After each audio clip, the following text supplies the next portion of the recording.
Eu sou a professora Carla Conte, do Programa de Pós-Graduação em Língua, Literatura e Interculturalidade da Universidade Estadual de Goiás. Há vários estudos sobre multiletramentos no Brasil, que partiram de estudos desenvolvidos por pesquisadores de vários lugares do mundo.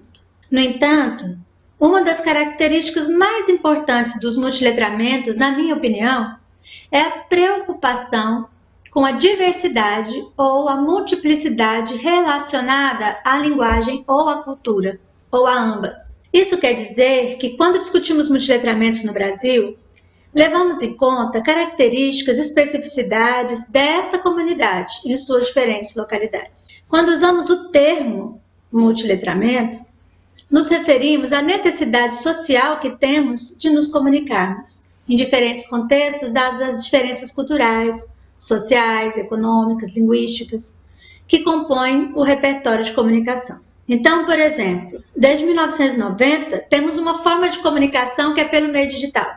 De lá para cá, essa forma de se comunicar afetou a vida das pessoas e exigiu novas aprendizagens, inclusive novas linguagens. E é disso que tratamos quando consideramos os multiletramentos.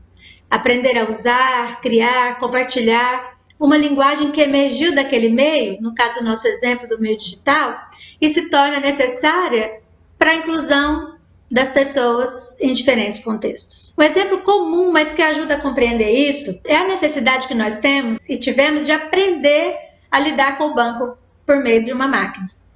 Outros contextos podem ser citados como exemplo. Aprender a se comunicar com a família por meio de mensagem de texto, com as lojas pelos sites de venda, com os alunos pelas plataformas digitais. Veja, além de aprender sobre a ferramenta, como manuseá-la, que não é o nosso foco principal, precisamos aprender qual é a linguagem que usamos em cada uma dessas situações. Por isso os multiletramentos são importantes, pois eles nos permitem ler situações diferentes das que estamos habituados e criar uma forma de ler e se comunicar por meio de outros modos. Daí a relação com a multimodalidade. As instituições de educação criaram e se adaptaram a uma nova exigência da atualidade imposta pela pandemia da Covid-19 desde o início de 2020. Nesse contexto, quero chamar a atenção para dois aspectos que se relacionam à discussão sobre multiletramentos. Primeiro, diz respeito ao entendimento de que a mudança foi do presencial para o virtual e o que se fazia nas escolas e nas universidades seria simplesmente feito por meio de plataformas digitais. Essa compreensão, muito recorrente, desconsidera que há uma linguagem em cada um desses contextos e que ela se manifesta, se desenvolve, se modifica em decorrência desse contexto. Assim, a linguagem no ambiente virtual exige de nós, professores e alunos, novas formas sejam consideradas para que a comunicação seja efetiva e para que haja compreensão, interação, colaboração. Na prática, isso significa aprender a ler outros modos.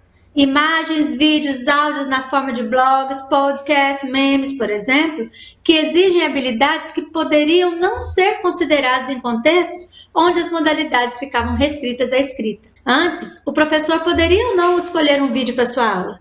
Agora, sua aula se torna um vídeo. Não basta trazer o que era feito antes para o ambiente virtual.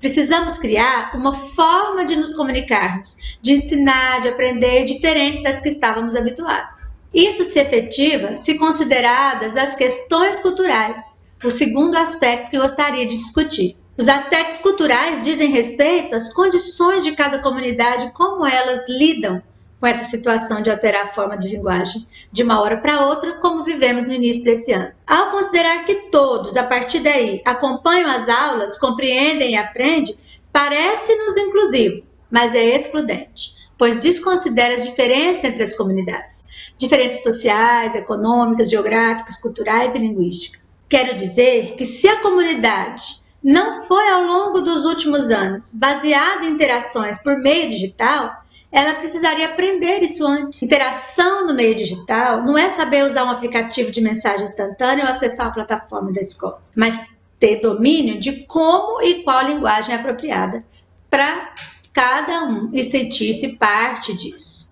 Compreender que vivemos em um mundo cheio de modos de nos comunicarmos com diferentes formas de linguagem e que há diferentes culturas se relacionando, muda a nossa forma de ver e viver a sala de aula. Quando o contexto que vivemos, como o qual lidamos, é respeitado e valorizado, criamos formas mais significativas para aprender e ensinar. Se consideramos a língua inglesa como uma possibilidade de comunicação para os nossos alunos, que assistem e criam filmes e séries, que se comunicam durante um jogo virtual e que se interagem com as músicas e com a vida de seus cantores favoritos, abrimos a real possibilidade de discussão sobre a vida por meio dos temas que emergem dessas relações. Considerar, respeitar e motivar a multiplicidade de linguagens e de culturas presentes na escola e na universidade se constitui em uma forma de democratizar o ensino de língua estrangeira em contextos públicos. Isso se dá por meio de uma tomada de decisão aparentemente simples. O que a comunidade tem? O que ela oferece, mostra?